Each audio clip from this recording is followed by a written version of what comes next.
Okay, guys, welcome back to the Grimerica Show. We're going to be talking to nobody a little bit later, but we are going to do our own little episode here. It's kind of a roundup. We do roundups over on our other podcast, Grimerica Outlawed. Some of you might know that, some of you don't. It's just sort of a weekly thing we do where we talk about whatever we want. A lot of times with some articles or some clips, and we go back and forth. Sometimes argue, sometimes not. But people can check that out if they want to get it all the time. GrimericaOutlawed.ca. We had an interview fall through this week, so we figured we'd just, hey, let's do one over here. Well, we kind of just chose not to bother rushing because I was kind of thinking it's more of like a semi-celebration of lifting the censorship up. Like some of the censorship has been lifted. Our Grimerica Outlawed channel is back. Our YouTube channel is back. Not that it's a big deal, but like so. I thought we should do something because we do these roundups on the other channel. I thought it'd be nice for us to do one kind of more esoteric for the Grimerica show, and then maybe get some other people over to our other YouTube or other podcasts. Yeah, mostly the podcast, I would say. I don't want to get too comfortable with the YouTube just yet. No, but it's just a sign. It's a symbol to me. It's not. But I mean, it wouldn't hurt to get more people subscribing to it. So it wouldn't hurt to get more people because we're streaming there right now, as well as the other channel, and and this one we can take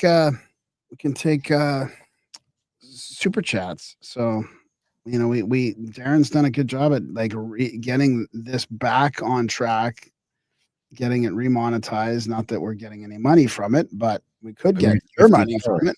I made $50 today. I don't know, in the lot. That's our thing. So there's no money in the we don't make any money from YouTube, but it does give you the ability to sign up as a membership over here if that's where you're listening to the show. So you can that's kind of the monthly. You can do it as a couple monthly levels. And you can do super chats, of course. I think now the problem with super chats is you might only be able to do those when you're watching live. Yeah, probably. You can't super chat a past video. I don't think so. Is that can you tip? Can you do anything? I don't think so. Nothing? I don't think so. I mean, I never see the option when I'm watching videos and stuff. So seems like a missed opportunity. I mean, considering YouTube's taking 35%, you think they'd be all over it. So there is that. You can always just send us some support at grimerica.ca/support. And although PayPal and Stripe and those people do take a cut, it is a lot less than YouTube and some of these other guys. They really rake you over the coals. They really do. It's something else. Same with the audiobooks, right? I mean, we get 25%. Yeah, 25. That's unbelievable. I would argue less from Spotify. Maybe 15. Well, and the problem is they don't even have to tell you really how it's working out. They can just make your number variable, which is weird. So, and you can just get less and less and less. It reminds me of, what you're getting from Netflix or something. You get the price goes up just automatically. It starts going up and up and up. And I don't know. It's weird. Somebody's making more money. Yeah. But it's not us. Unfortunately, we could be making more money. If you go to Grimerica.ca/support today, sign up for monthly or make a one-time donation. Of course, we're talking about our roundups that we do on the other show. You can head over there and sign up there, and that helps us. You can buy the audiobooks, and that helps us. You can just watch the audiobooks. But this is just value for value. There's no extra content on this channel. I want to make that clear. This is all everything. You get everything. Your donations are just strictly going into helping us out, helping the show, not extra content. But over at Grimerica Outlawed, we do have a paywall for extra content, for longer interviews and extra roundups and stuff. So we started streaming the first half of the roundups on the other show again since the YouTube came back up, just for the hell of it, because we can. But yeah, eventually I'll probably have to level out. That's what? It'll have to sort of level out into each of its channels, or we could start confusing some people. Yeah. But anyway, if you're not watching the videos, the best way to get the show is just go get the podcast. Then you get all of it. There is some stuff that's not on the YouTube channels because it can't be. I mean, maybe it can be. Maybe we're into a world where it can be, but they made me delete it all. So I don't know. We're kind of in this. But so what I've been doing is taking the stuff that they made some of the stuff they made me delete and just throwing it up on that new Outlawed YouTube channel because they gave us that one back. So it can be like, okay, well, let's see what you do when I throw all this stuff over here. All the stuff that, I mean, not even that they made me, the stuff they deleted off of our YouTube channel. So we'll see what happens. It is a curious time. It is. Yeah, very. With the censorship stuff. Because, there might be some people on the other side that think it's good. Do you think there's people on the other side that think the censorship is getting worse? Is there anything that's being censored more that we're maybe missing, do you think?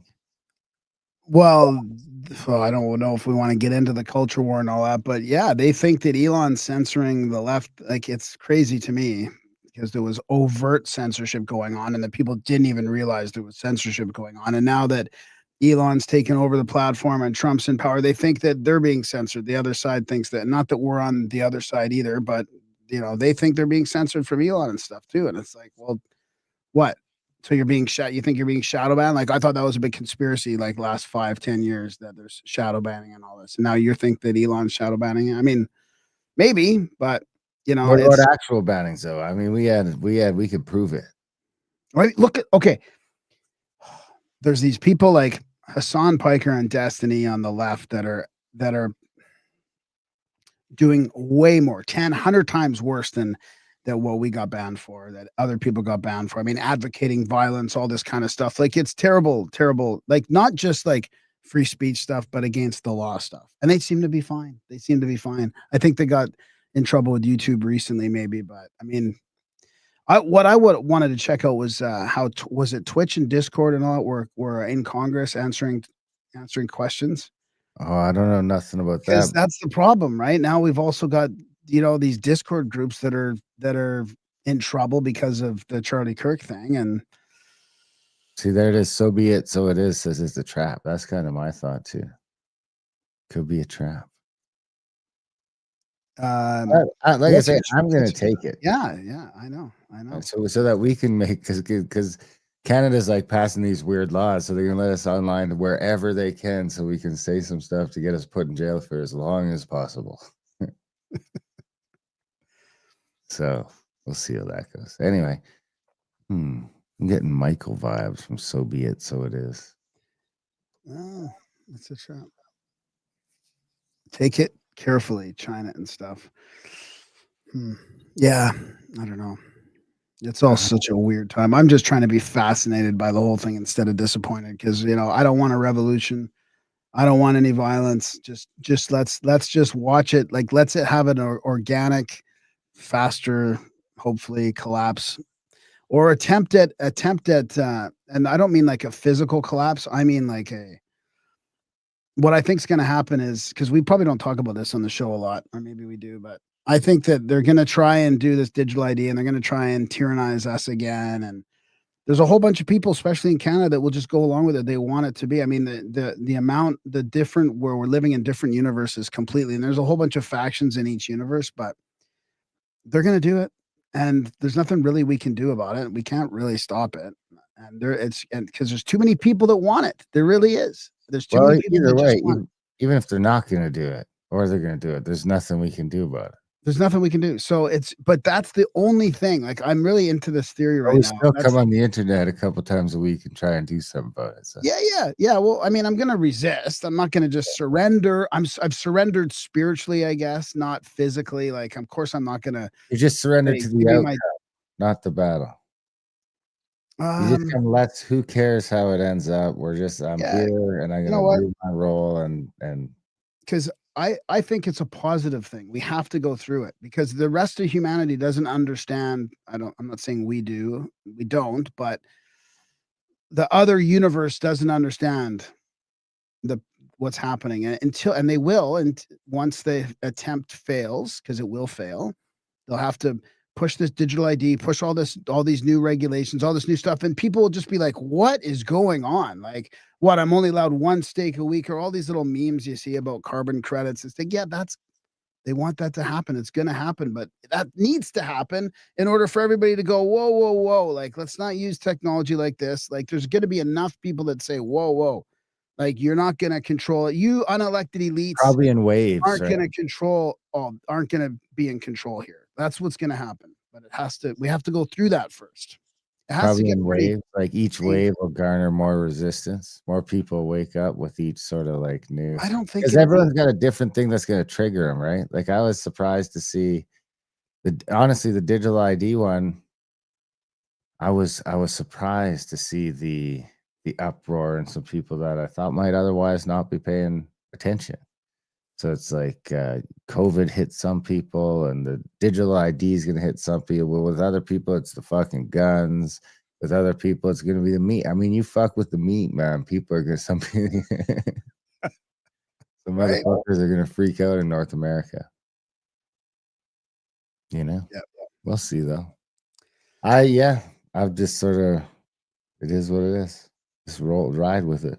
So be it. So it is. Says as long as we keep breaking through the compartmentalization, then yeah. But the algos are strong. So is the optogenetics. I don't know what the optogenetics means, to be honest.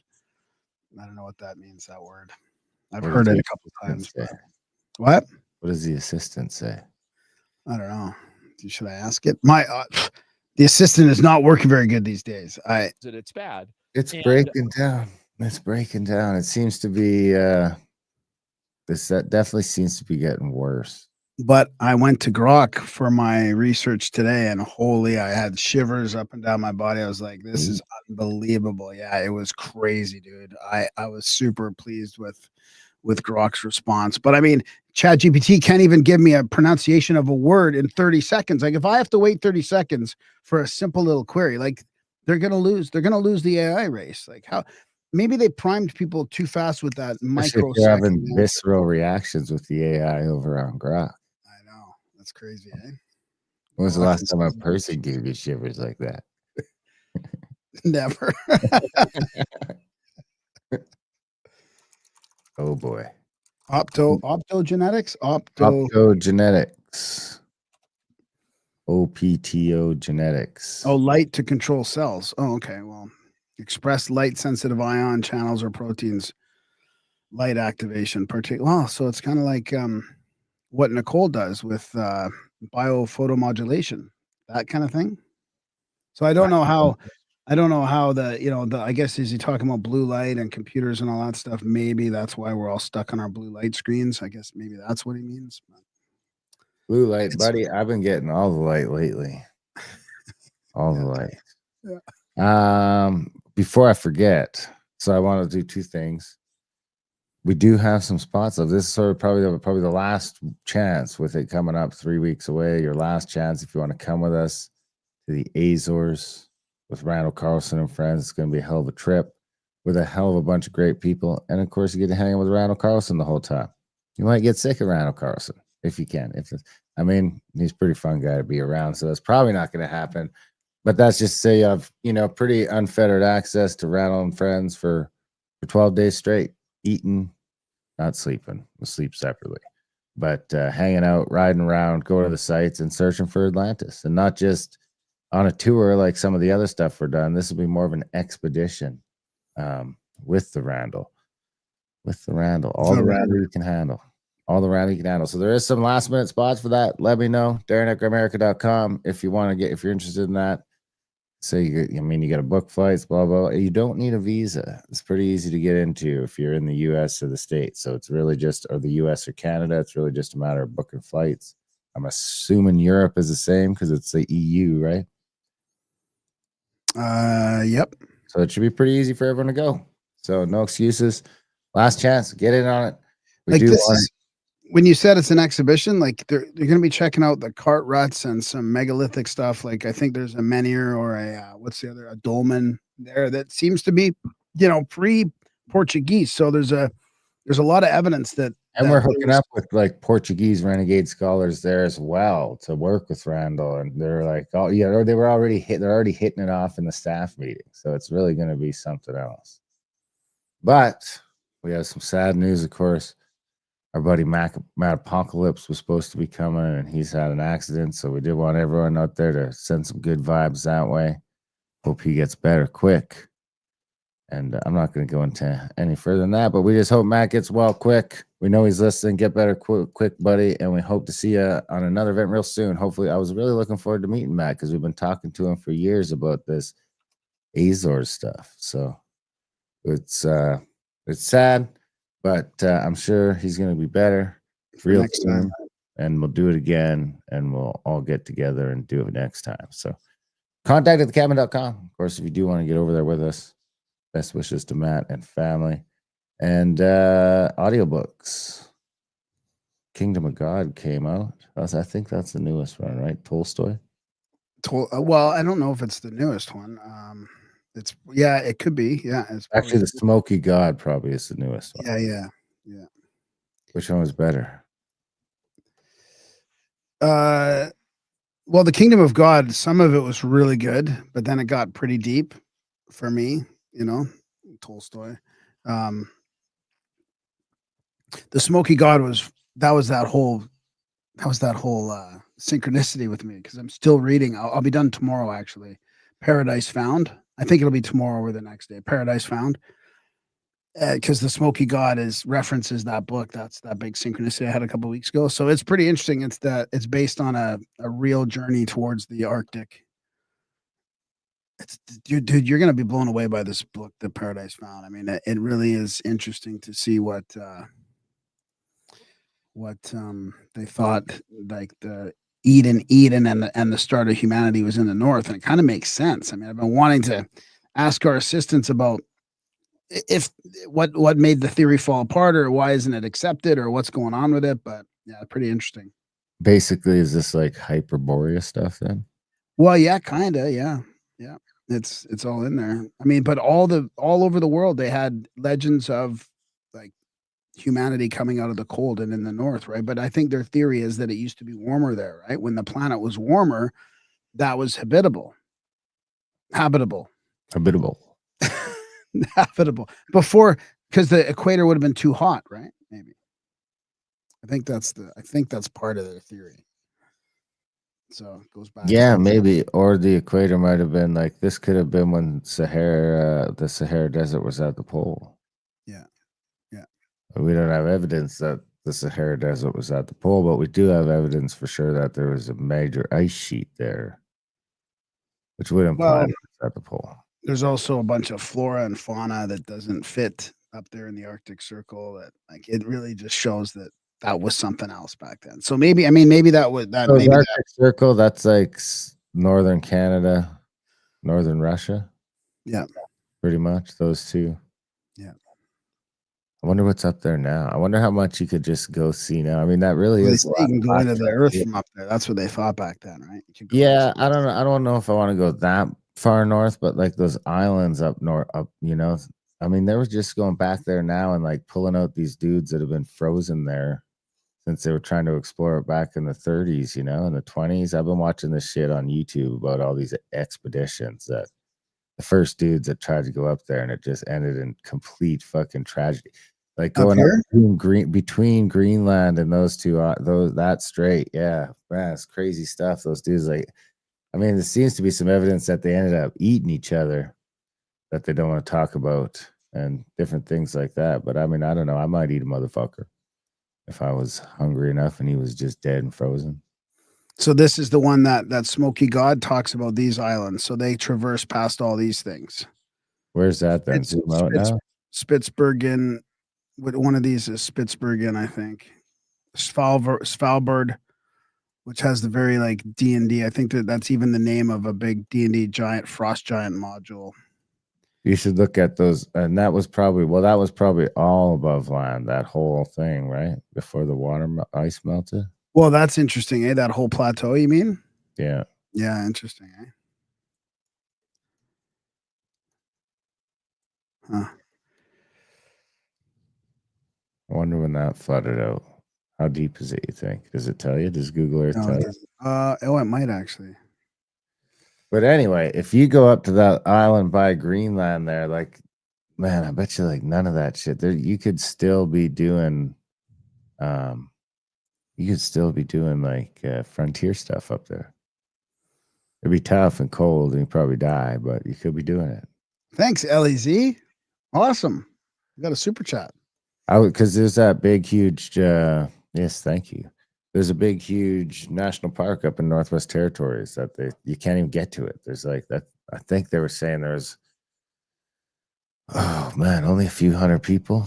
I have to share the map now too. So Yellowknife is there. Yeah, right? go left of that. It won't show the park, so we'll show There's the park. NT, Northwest Territories. How come there's no line between the? Zoom in like right around There there. it is. Is that it? The Tlico lands? No, that's some Indian stuff. There's more Indian stuff. Indians got a lot of land up there. Probably like zoom in right. In this park reserve, that Nahanni National Park Reserve, that one. I think that's one of the crazy. That's got to be wilderness there, eh? All these mountains there, like that's got to be the middle of nowhere. Yeah, that park. That's probably what you're talking about. No one's been up there since they were looking for gold. Really? Yeah. There's a bunch of crazy dudes getting their heads cut off. Can you drop the little dude in there anywhere? Sure. Maybe right in tungsten. Maybe. I think they'll let you. Oh, you can. Yeah, that's kind of what I pictured. I pictured it to be more foresty, I think that national park was east of there, but maybe not. It might be Nahanni National Park. I mean, it's bigger than England. Yeah. That's cool. Cold, but it's cold as shit, though. I don't know if I'd be into all that. So, coming to trip. Oh, another super chat. Thank you, Pete. Stronic. Wow. Amazing. Stronic. Anyway, thanks. That is pretty amazing. Pretty amazing. So, thank you guys. If you guys want to support the show, grimerica.ca/support. Sign up for a monthly or make a one-time donation. Oh, I don't think I have any new ones to mention this week. Actually, you know what I do? I wonder if I can. I think I do have one. Yeah, I thought I had one too. I was just looking, but I don't think I've answered them, and I think I sent it to you maybe or something. That's right. We do have a $50 donation from Steven Seidel. Thank you for that. And then we had another good one from Steve Hannum. 2 Steves, double Steves. Steve Week. $250. Wow. Thanks, Steve. That's amazing. Appreciate it. That's a huge help. Holy, that's good. It really does help the numbers because times are tough. So there is always a churn on our subscribers. We're losing a few subscribers all the time. I mean, to be honest, we have still not recovered fully from the PayPal apocalypse. Where we lost 100 people in one day. We're still clawing our way back up to that number we were at when that happened. And of course, it happened when we're flying high. We're we're going to spend some money to go interview DB Cooper's son on location. And while we're there in the hotel, 100 people cancel their subscription, which is, I mean, that's 25%. That's for trust. It was fucking massive. Anyway, I digress. And that was part of the censorship problem, right? That was part of the censorship thing. And we had already made everyone freaked out because PayPal said they were going to charge them money for hate speech or something. I don't know. I can't remember exactly the wording, but a bunch of influencers freaked out about it and got everyone fucking going. And then ultimately it just cost us all money. Actually, that was the second PayPal fiasco. I think we had another one because PayPal, that was sort of after all the censorship, and PayPal disconnected us once and we had to re-get it back. And that was during COVID. Yeah, interesting times. And then we started up the Grimerica Outlawed. So that's why we're doing these roundups now. That's because right. we started using that as an outlet for our frustrations with what's happening in the world, or our fascinations, I guess, which I am blown away today by what we're going to talk about. I really am. Yeah, the Astoria group.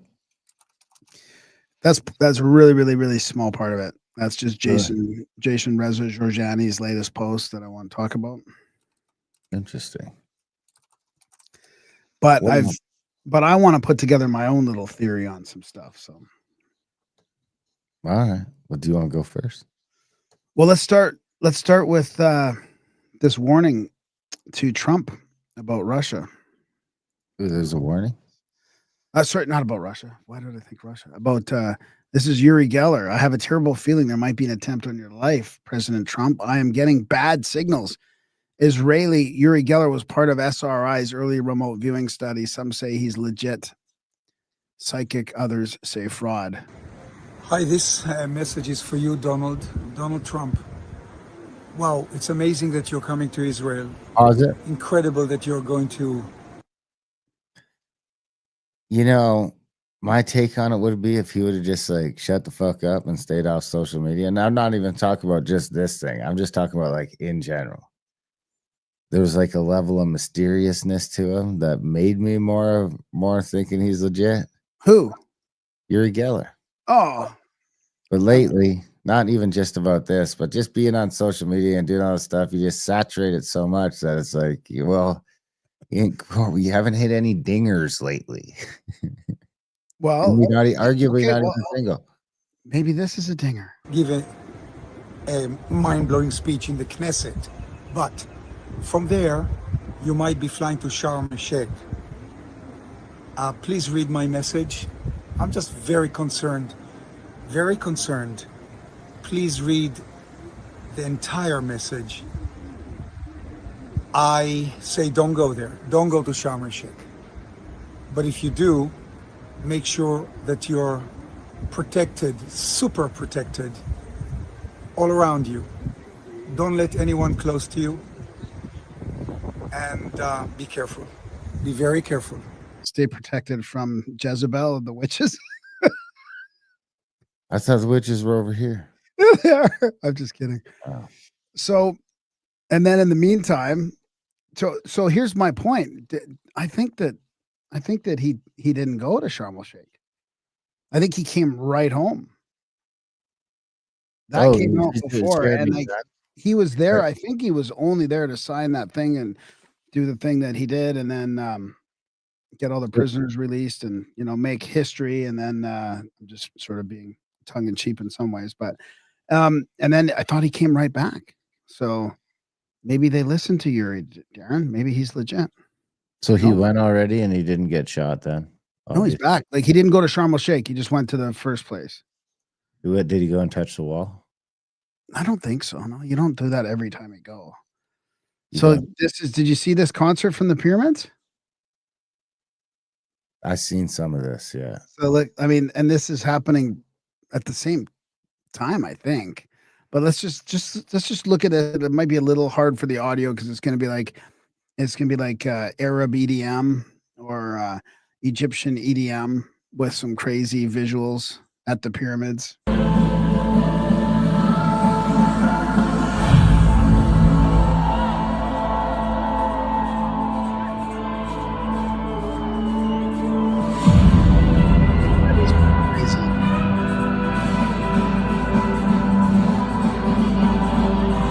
So the way the lighting works, it goes with the sound here, and there's two pillars, which could be maybe Yakim and Boaz or whatever the two, or maybe the pillars of the other pillars symbolically, and then the pyramids light up, and then they don't light up. They disappear basically with that light.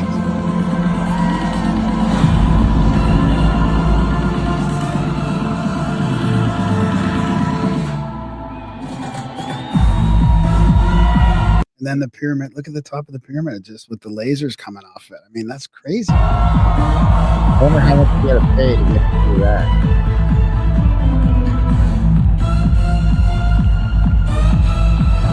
I would better watch it. And then there's some weird like copyright strike for that. Light. There's some weird light curtains coming off that. I can't believe they let him do that. And then look at this one. Well, I mean, that's the thing. So my point is that has to be like the antiquities people like Zahi and all them have to agree to all that, right? They book all these massive, heavy.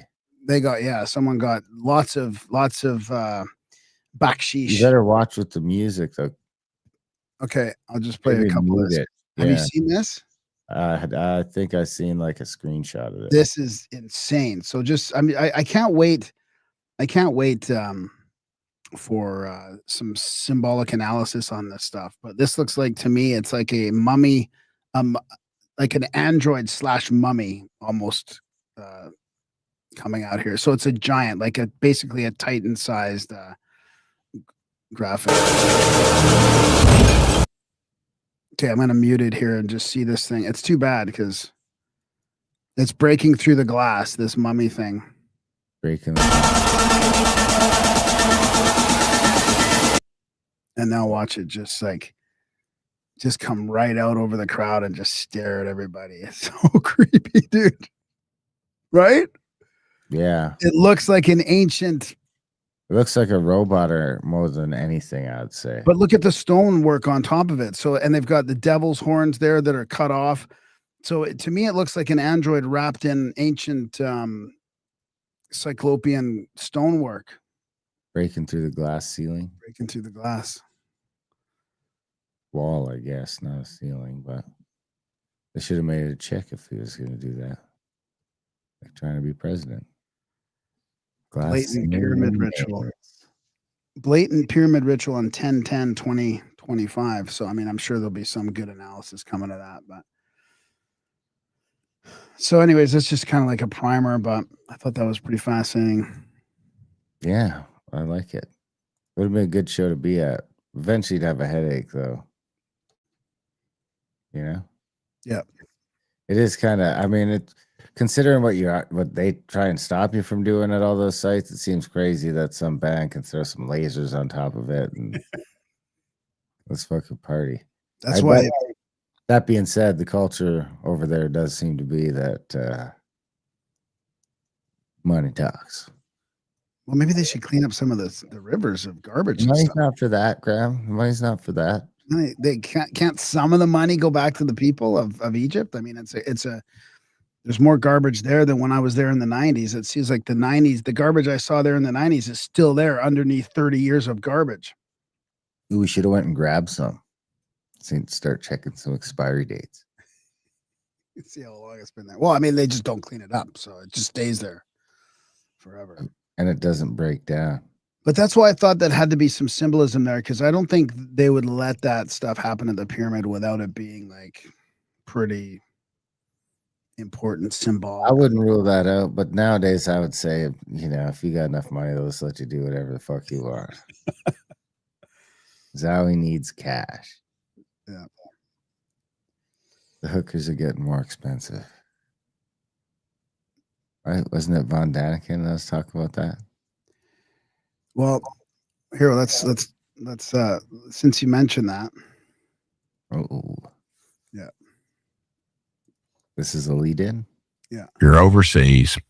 You're being told how great you are. You're sitting at a bar and they know what you're into, guys, gals, combination thereof, drugs, whatever. And they'll hook you up and you're thinking you're the stud. Your wife's away. Nobody will know halfway around the world. You end up sleeping with somebody and then, you're out. Next day you're flying back to America. You're back front row at the church, and then you're getting ready to make a key vote. And somebody comes up and whispers in your ear, "Hey man, were you in a motel room with a girl in, Istanbul or something?" And you're like, "Oh crap." He goes, "Man, we don't want that out." And he goes, No, we don't. We're not going to put that out. He says, "If you can help us on this little bill though, Now that's the way they used to do it. Or Ladyboy in Bangkok, maybe. And I'm not so certain they don't do that now. And it's funny, when I did that show with Benny, I caught hell. So you said that. I said that. And members said, "Oh, you can't be saying that stuff, Burchett." Why? Truth hurts, I guess, for some people and other people. Have you ever, by the way, just parenthetically, ever been attacked for saying something false or only true things? Only true things.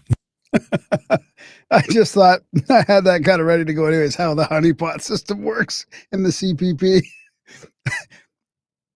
You just sit apart one night and you're just like, "Oh, this lady's paying attention to me." Meanwhile, she's a spy.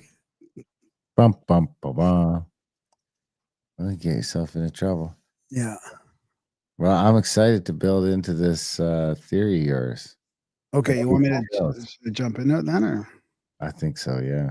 You want me just to go roll with it?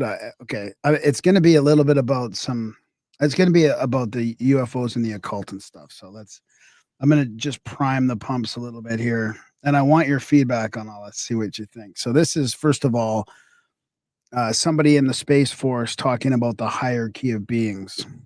Tyler described a hierarchy of beings. Part of what he used to say was that there was a hierarchy What? Who's Tyler? He was a guy in the Space Force. of beings. And he placed God at the top. He was Christian. And then he placed angels below God.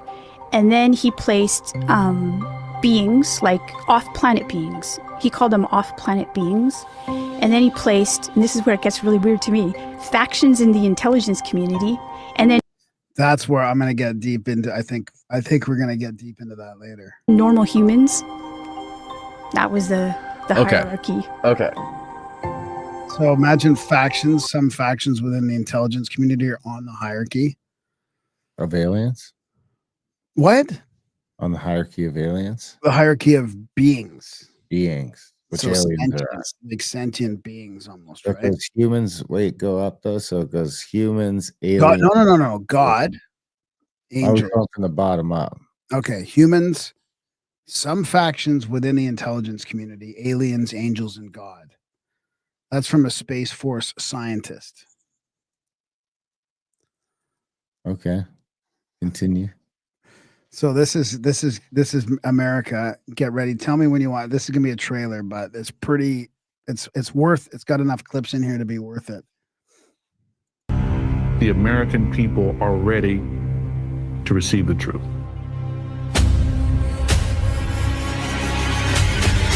Humanity is not the only intelligence in the universe. Humanity is not the only intelligent species. We are absolutely not alone. Non-human intelligence exists. UAPs are real, they're here, and they're not human. I spent 25 years as a... Is that enough propaganda for you? ETI propaganda? Why did they change it to UAP, I wonder? Well, so that because UFO had too much of a negative or a different connotation, right? They wanted it to be phenomena, not a craft. Like UFO is an object. They want it to be about phenomena. Okay. Senior official with the CIA. I worked on highly classified UAP programs. 28 years as an astrophysicist. I served as the 4th Director of National Intelligence. Director of Aviation Security in the National Security Council. A one-star admiral after 32 years of service. People that come forward with this, I feel like they've taken their life in their own hands. I was recruited to a highly sensitive government program that investigated unidentified aerial phenomenon. For over 16 years, on behalf of the U.S. government, I worked as a senior intelligence official on the unidentified aerial phenomenon topic. We learned that the U.S. government was involved in a long-running secret war with other nations to collect and reverse engineer vehicles not made by humans. I have seen with my own eyes non-human craft and non-human beings. So look at that thing.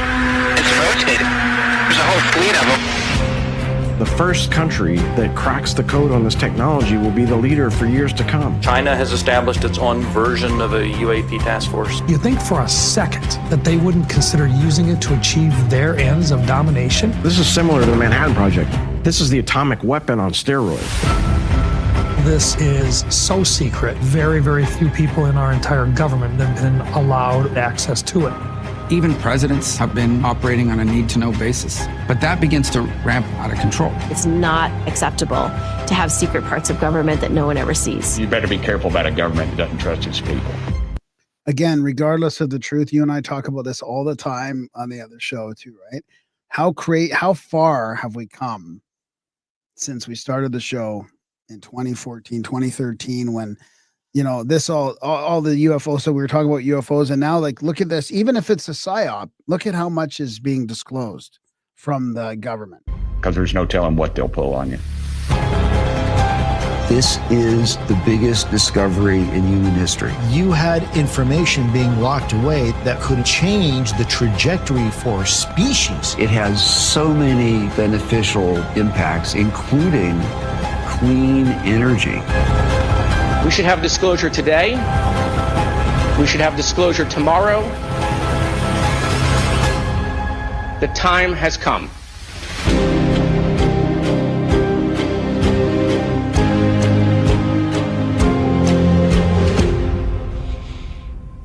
What else you want to know? So Who's this guy? That's Is that Elizondo? yeah, that's Elizondo. Yeah, yeah.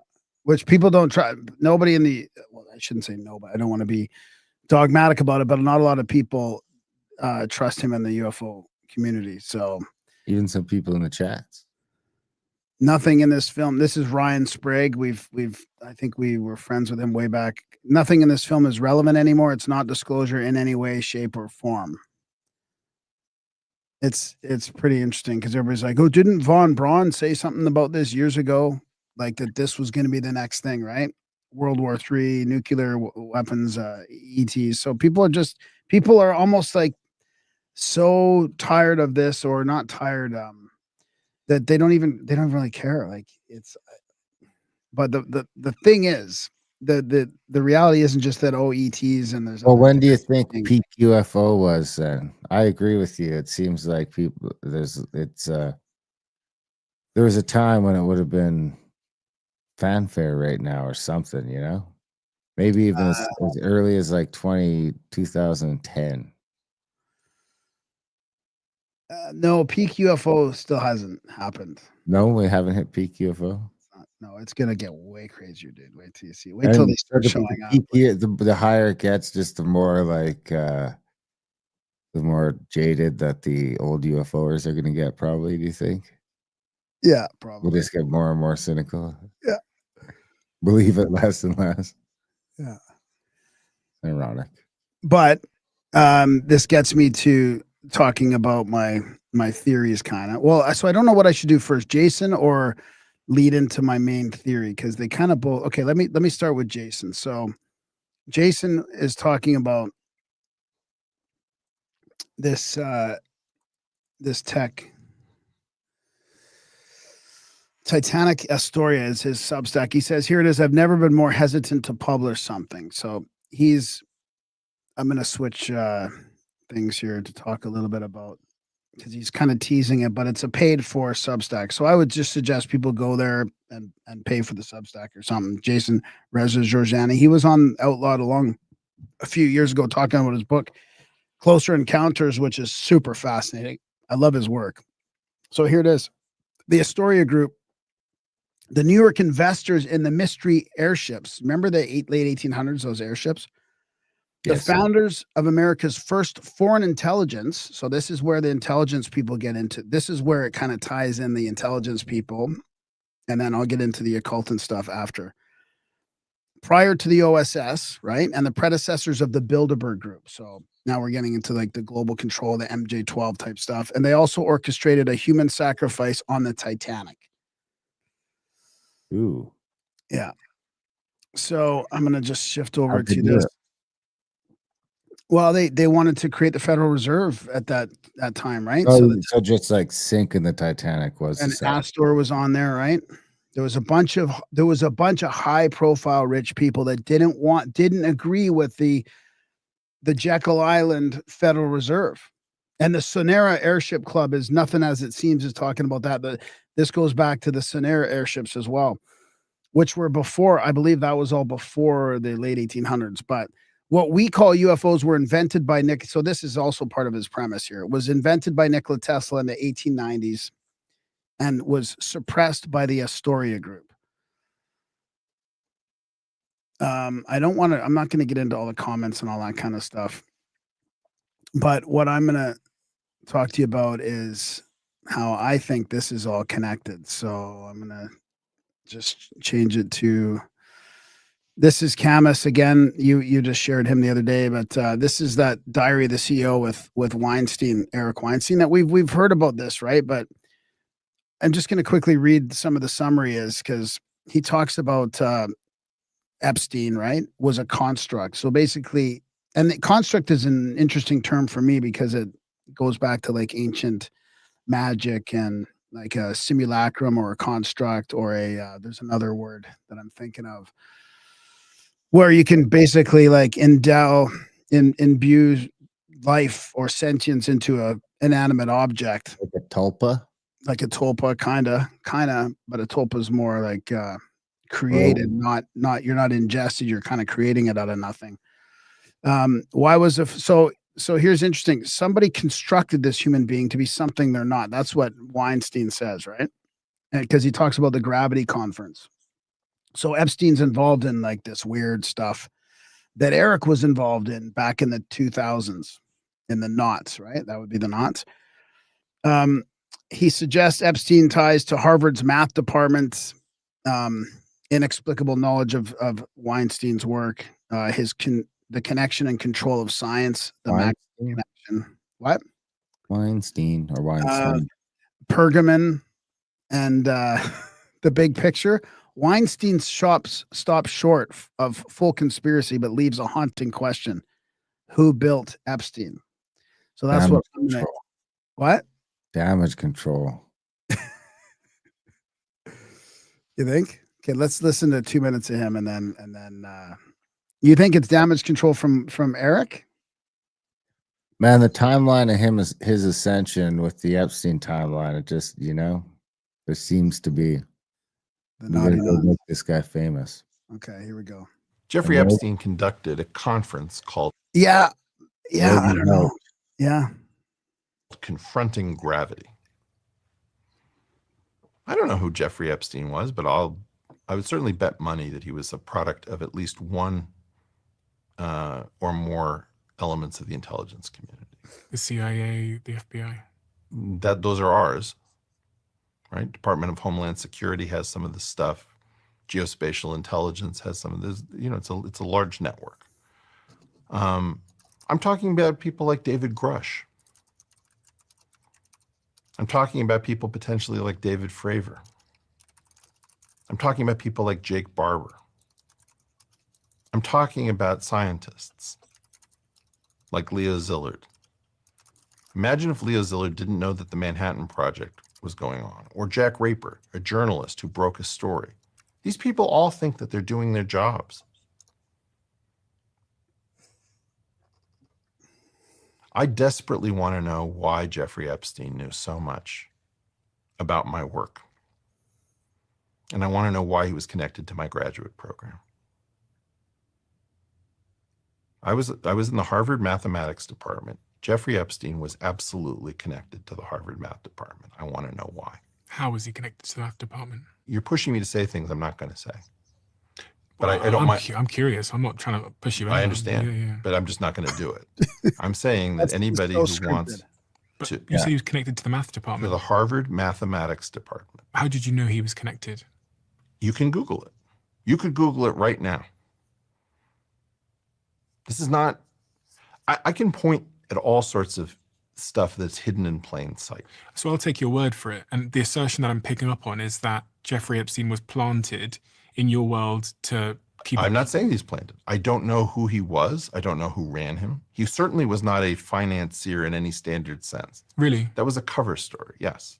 The way that we know Jeffrey Epstein. All right. So I didn't want to play the whole 7 minutes and stuff, right? Because, I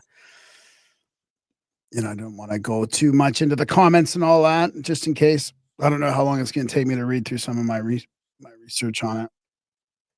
So he was tied to everything. This is one comment here. I honestly think the reason why the Epstein stuff is not coming out at any time soon is because he was tied to everything. He is probably also tied to stuff that has not happened yet, like WW3, nuclear exchange, catastrophic disclosure, etc. That's a good point. Have you ever thought about maybe like the sex stuff is a bit of a distraction? Like it's there, but it's there on purpose, maybe. Or maybe it's there because he was breeding, get this, scientists. I shouldn't have even gone there yet. Because I should have saved that for the end. But you know how he had at that Zorro Ranch, he was talking about impregnating 20 women himself to spread his genes and all. What if that was just a cover? And what if he was breeding scientists? Because he met all these, he was like searching for all these super smart scientists. Wouldn't he want super smart chicks instead of just like underage bitches? Maybe they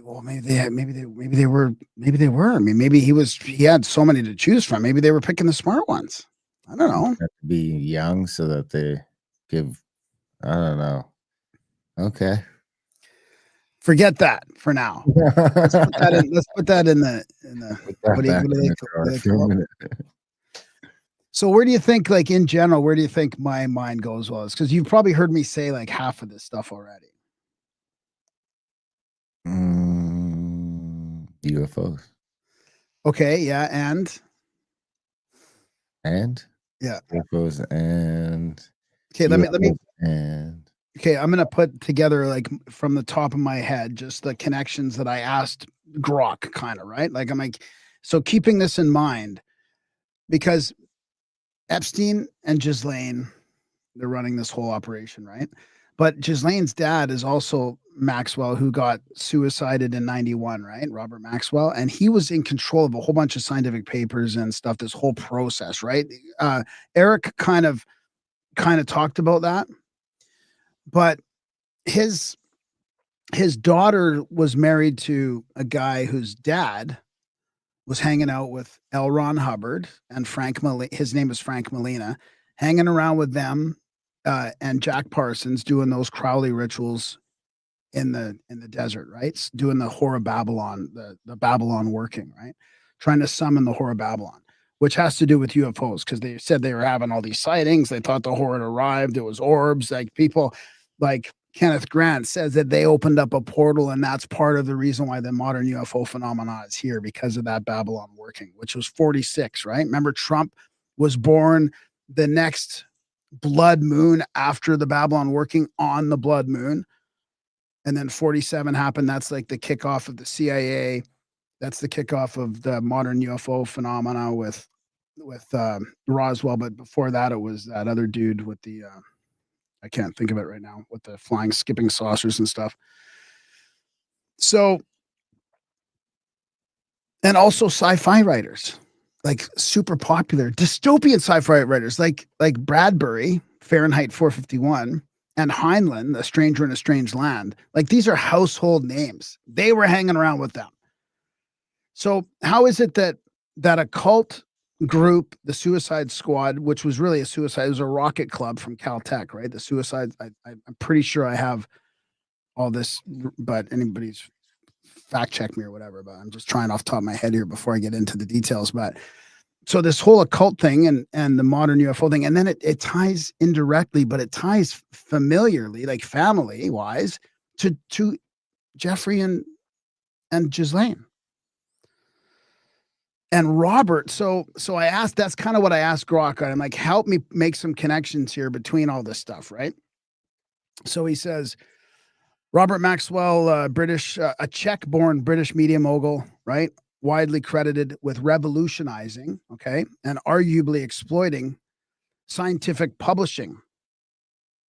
Revolutionizing scientific publishing in the post-World War II era. Like, that's not... And that's I've heard that from other people as well, probably Weinstein, but that's not a might as well be writing Bibles, right?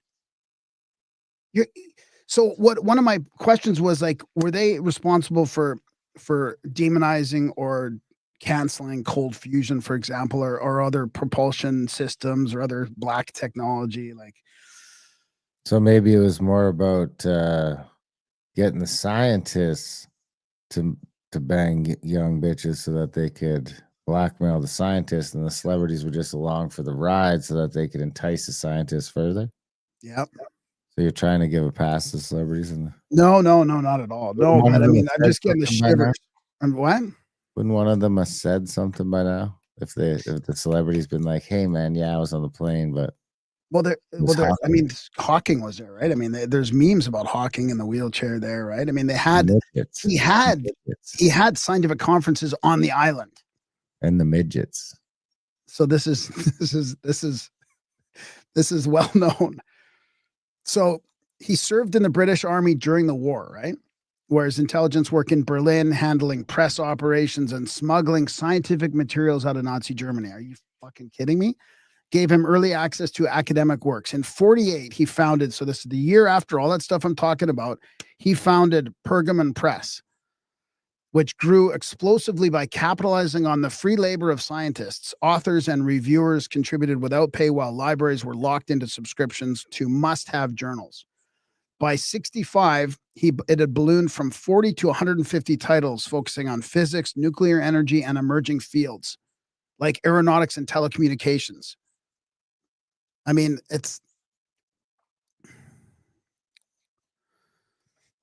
how do I show, I think I'm missing, Bro. Yeah,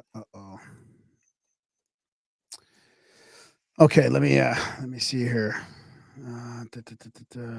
Okay, so there's a multi-generational web of influence where control over scientific narratives via publishing gatekeeping. I mean, what better way to do it, right? Intersects with intelligence operations, suppressed technologies, and even ritualistic occult undercurrents, and rocketry and transhumanism. It's a rabbit hole blending Cold War. This is the blurb that he's telling me here. Cold War spycraft, black budget tech suppression, and the Epstein-Maxwell lineage as a construct for elite manipulation. Let's see here. The circumstantial architecture is compelling. So Maxwell's publishing empire, right? The gatekeeper of legitimate science. Should I share some of this while I'm reading it, or? Yeah. Might as well for the people watching along at home. Yeah. Let me just zoom. Maybe I'll zoom in a bit here, just a little bit more. So let's see here. Where was I? Maxwell's publishing empire. So he industrialized publishing science, turning free academic labor into 40% profit machine that locked libraries into these subscriptions, right? Founded in 51.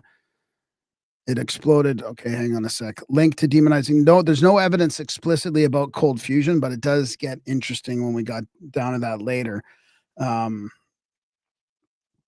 But post-war journals, post-World War II journals like Pergamon favored DoD-aligned research, of course, nuclear fusion and palladium, but only safe variants. Fringe topics got sidelined as pathological science, echoing claims of institutional suppression. Skeptics like Fleischmann, like their critics, right?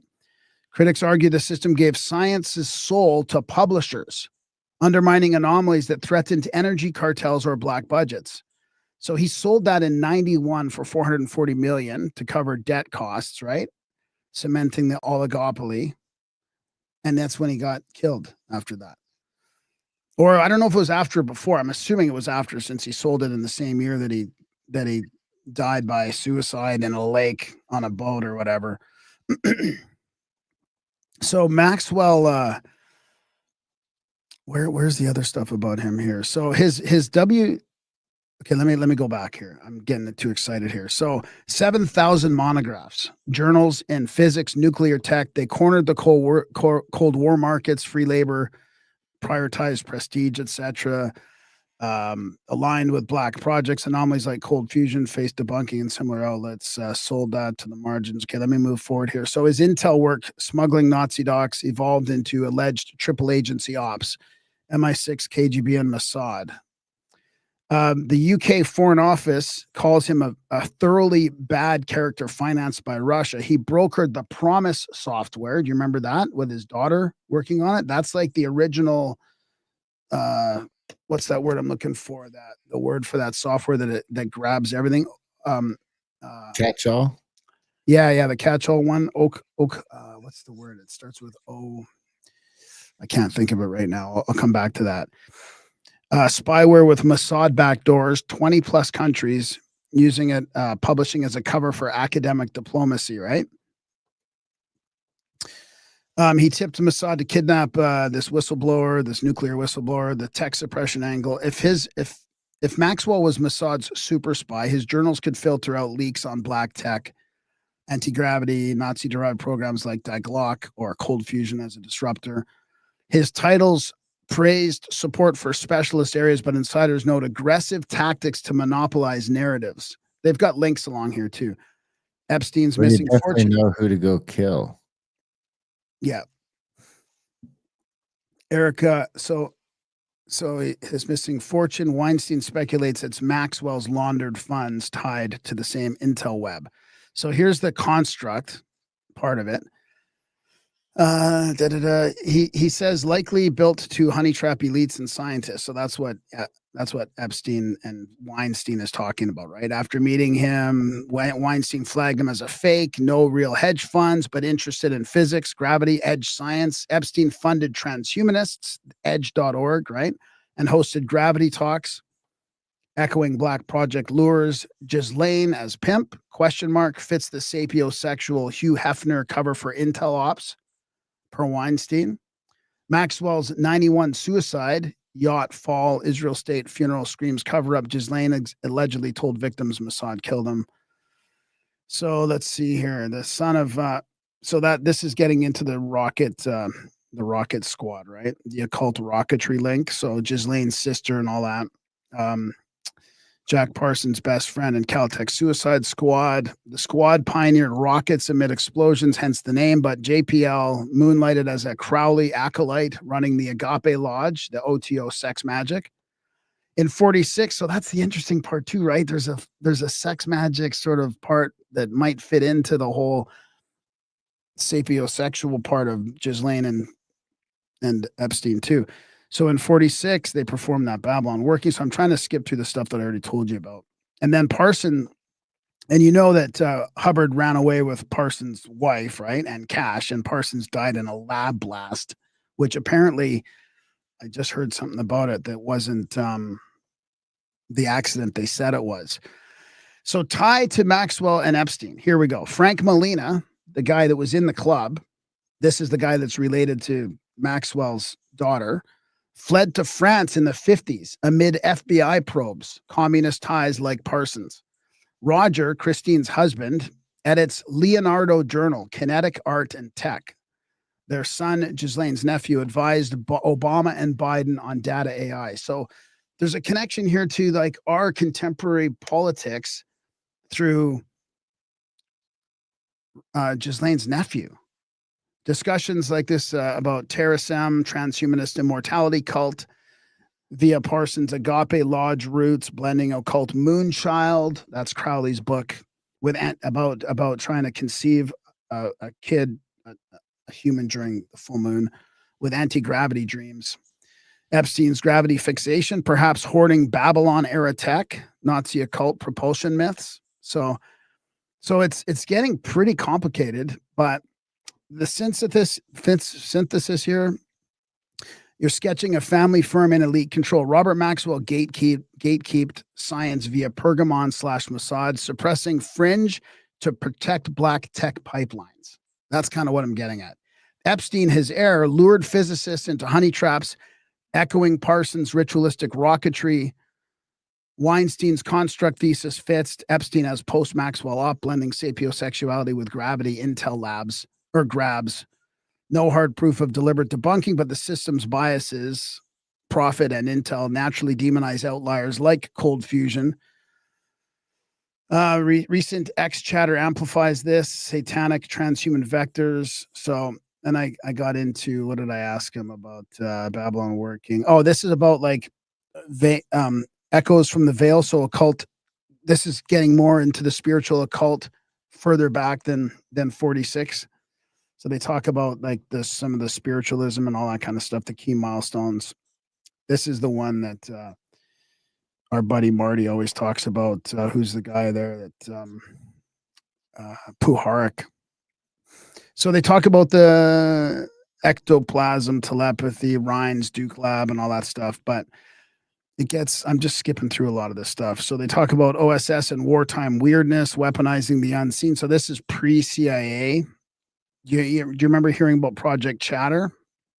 The precursor to mescaline LSD on sailors. So that was happening prior to, I thought it was prior to 47, but it says 47 here. When was MK Ultra? Well, that's afterwards. I think the 60s or the 50s. Oh, it says 50s there. Yeah. Yeah.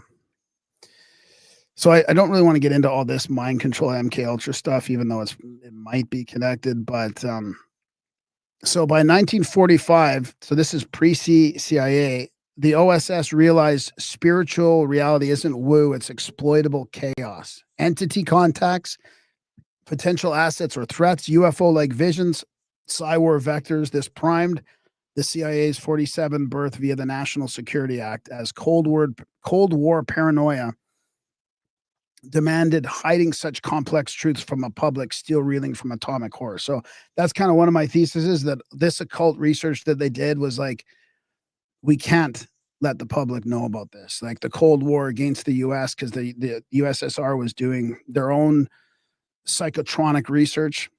So they're like, and maybe this is even like to be commended in some ways. Like, we cannot let the public know about this occult spiritual reality, that you can summon entities, that maybe we are owned by somebody else. You know, maybe they figured out that we're not just free humans, you know, that we live, like Charles Fort says, that we are basically property of somebody's.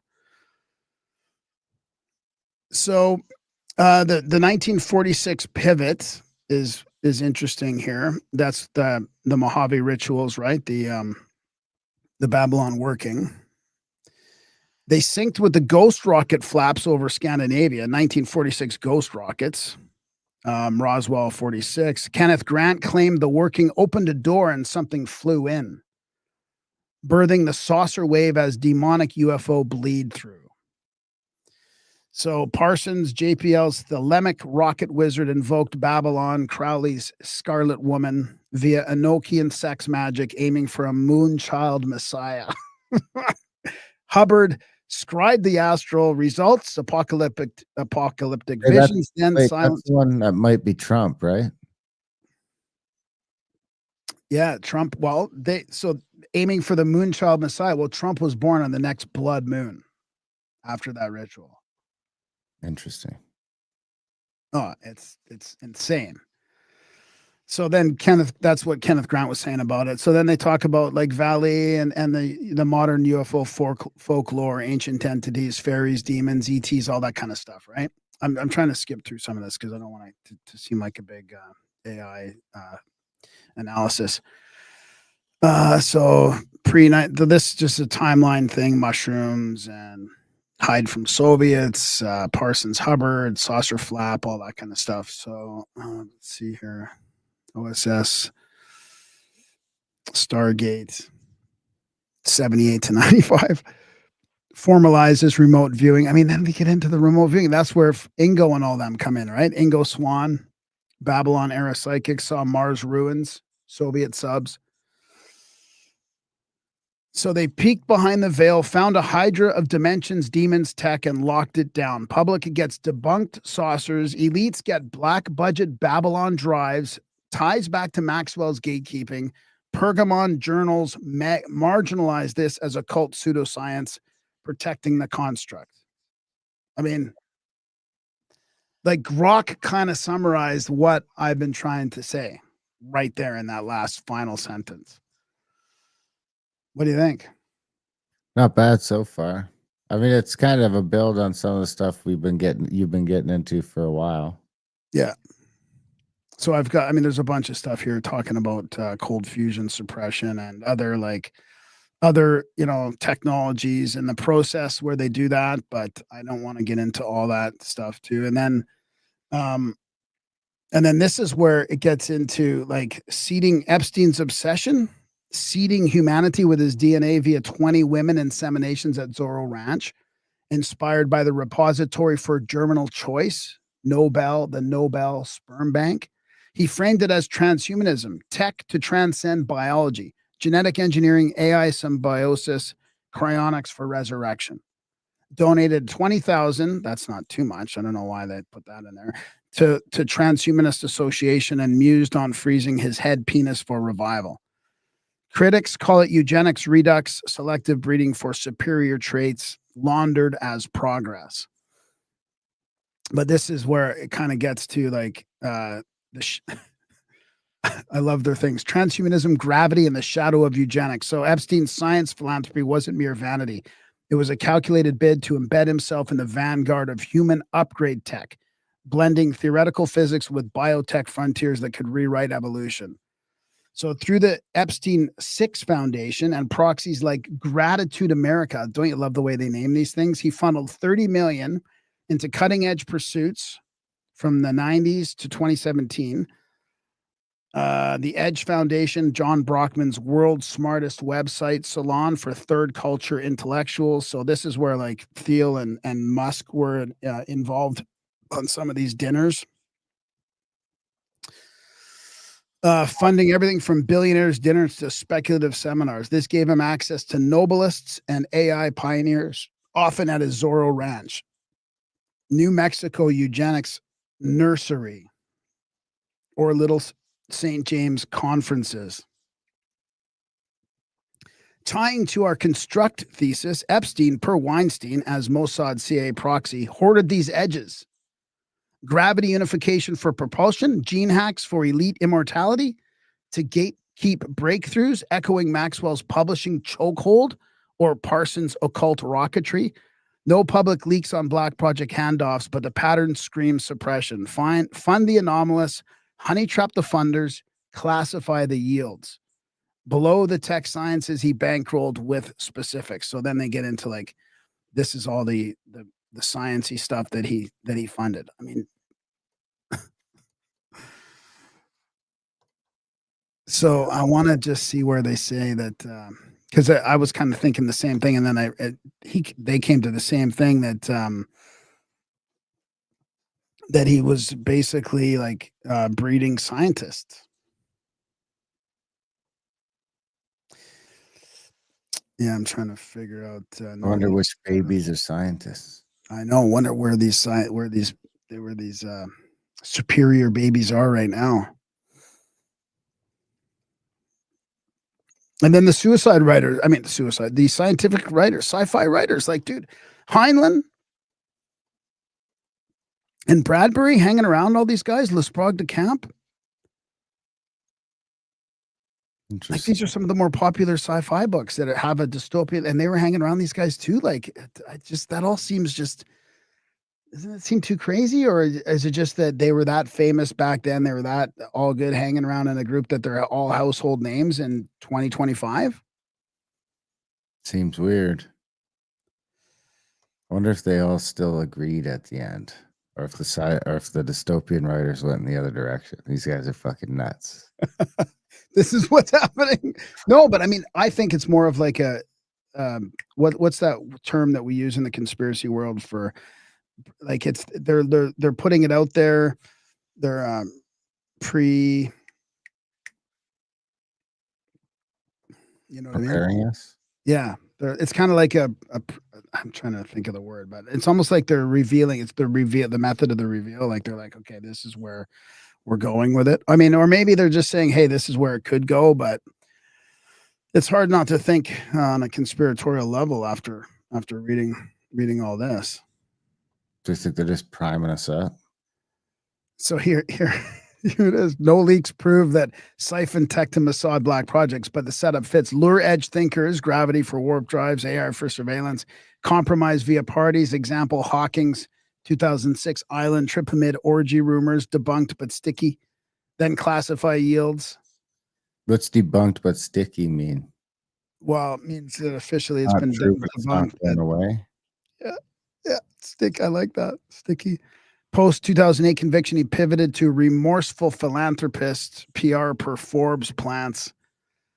Recent X chatter, polymarket bets on Hawking, Epstein files, revives gravity as a code for suppressed propulsion. Ties to our arc, Maxwell's Pergamon echoed this. Gatekeep anomalies, Epstein operationalized it for biotech physics. Yeah. Pergamon echoed this, gatekeep anomalies, and Epstein operationalized it. I thought there was something in there about breeding scientists. Yeah, it was higher. Or maybe that's just me. I thought it said somewhere around there. Oh, here, maybe it's in here. Yeah, freeze and revive for transhumanism elites. Epstein hosted genetic. Here it would be here. Horde Moonchild Tech, church's work on de-extinction immortality lines with Epstein's cryonic fetish, black budget longevity for elites. Neuralink. So there's some Neuralink precursors here too, like Marvin Minsky from MIT. It looks like he was in there named in the Epstein docs. Not Elon though, right? Well, I mean, I don't know. I mean, Elon was at some of those dinners, I think. Yeah. Transhumanism leads to his OSS psych moves. Okay, so yeah, I don't know. I can't find it. I thought they had somewhere where it seemed like they were breeding scientists because but I read it after I thought it, but maybe I was seeding humanity. That's not it there, I don't think. Selective breed. Well, maybe it's this, I guess. Selective breeding for superior traits laundered as progress.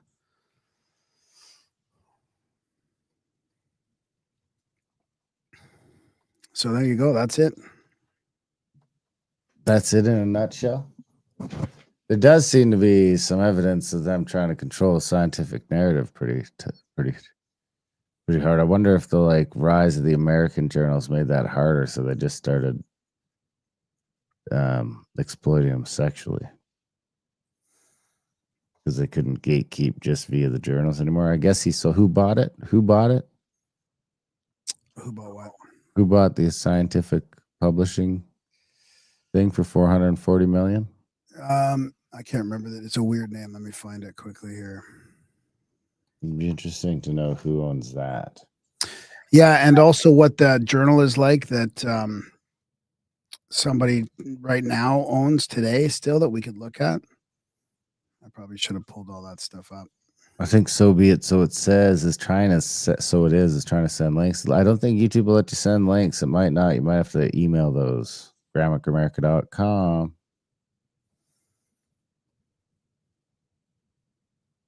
Yeah, I can't seem to find it now. Something press, right? Yeah, well, Pergamon Press was what started, and then the Journal of Nuclear, Elsevier, ELSEVIER. ELSEVIER.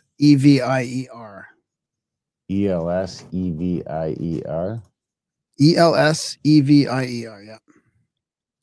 Who owns? Give it to me again. ELS. EV. EVIER. Let's see who owns it. Relics PLC. Relks. Top shareholders. See the top shareholders of Relks. BlackRock, 8.3%. Vanguard, 5.2%. You can't be. I mean, it's like a meme by now. Then Capital Research and Management, FMR, LLC, HSBC, Artisan Partners, Straight Global, blah, blah, blah. Yeah, Vanguard and BlackRock are the top two shareholders. Isn't that weird? Yeah, that's very weird. Yeah. I mean, it's not weird. It's just, it's too crazy that that's too obvious. You expect nothing less at this point? Yeah. That's good. So you're all wrapped up then? Yeah, I mean, I've got something else here from somebody else about the Atlas. If you want me to read it, sure. Sort of finish with the Atlas thing. But the other one I just wanted to talk to you about quickly is maybe what we should look at is that journal that was in here from. No, I can't find it.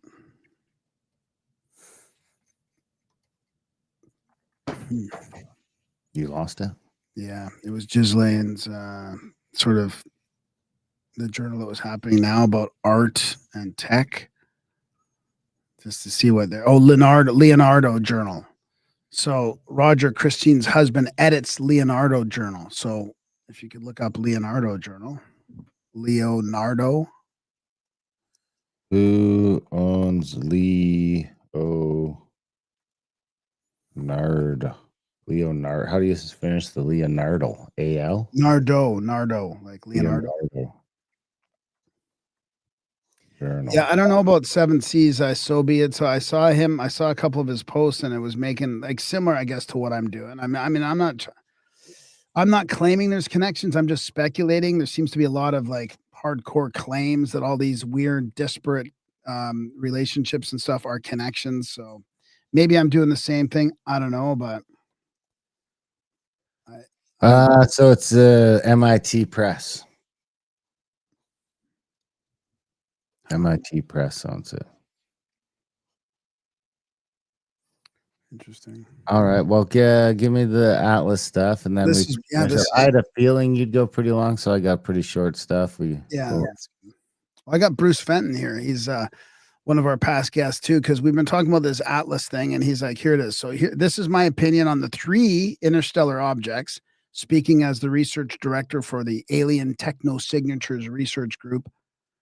2 of the first 3 ISOs have been exhibited extreme anomalies. That is a 66% ratio of highly problematic cosmic bodies to more typical types. That's kind of a weird analysis. The 2 anomalous objects, 1 Oumuamua and 3, also 1I or 3I Atlas, passed through the solar system close to the ecliptic plane. They also passed relatively near the inner solar system planets. This is exponentially statistically unlikely.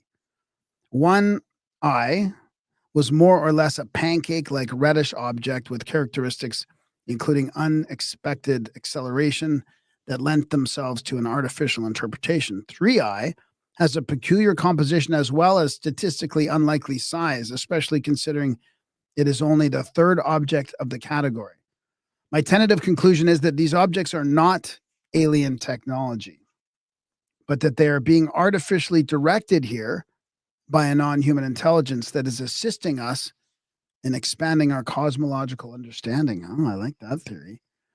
Our team has already identified cosmic interlopers in the prehistoric record that were statistically unlikely and had characteristics that favor a directed journey to Earth.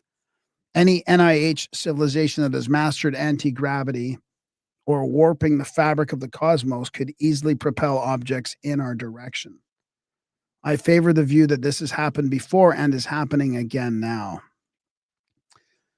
And that's probably an AI sketch of the Atlas there. 33 billion tons of 30. Come on. It's 33 billion. You got to be kidding me. How do they know that? There's no fucking possible. Well, they know that, they know the moon of Jupiter has water now, enough water to fit on North America. And they know that Mars has microbial life. So yeah, it took a long time, though. It took a long time to figure that out. It didn't. It's like, hey, there's a new rock, man. This is how heavy it is. It's full of nickel. 33 billion tons of nearly pure nickel, unlike any known comet or asteroid. Spectroscopic data show no iron, unusual, as nickel and iron typically co-occur in alloys. Its surface is highly reflective and uniform, implying a smoother metallic plane than any natural body observed. The faint glow exceeds reflected sunlight, with nickel plasma lines indicating active ablation and charged particle shedding. This creates a backward ion tail, but the leading hemisphere is oddly illuminated, suggesting unexplained self-emission. Magnetic fields exhibit regular variations pointing to complex electromagnetic processes. Due to its iron absence, smooth surface, and anomalous luminosity, 3I Atlas is exceptionally unusual. Urgent further observation are recommended to assess exotic composition, novel physics, or artifacts. Pure bullshit. Logic is dead. Pure bullshit. Nickelback comment. That's a good one. Nickelback. Should be calling it Nickelback. Nickelback, baby. Yeah, I was just seeing if there's anything important about it being nickel, but it doesn't seem like it. Some researchers propose that the presence of nickel without iron could point to exotic chemical pathways, nickel carbonyl compounds. The anomalous nickel emission is being flagged by some as a possible technological/artificial signature.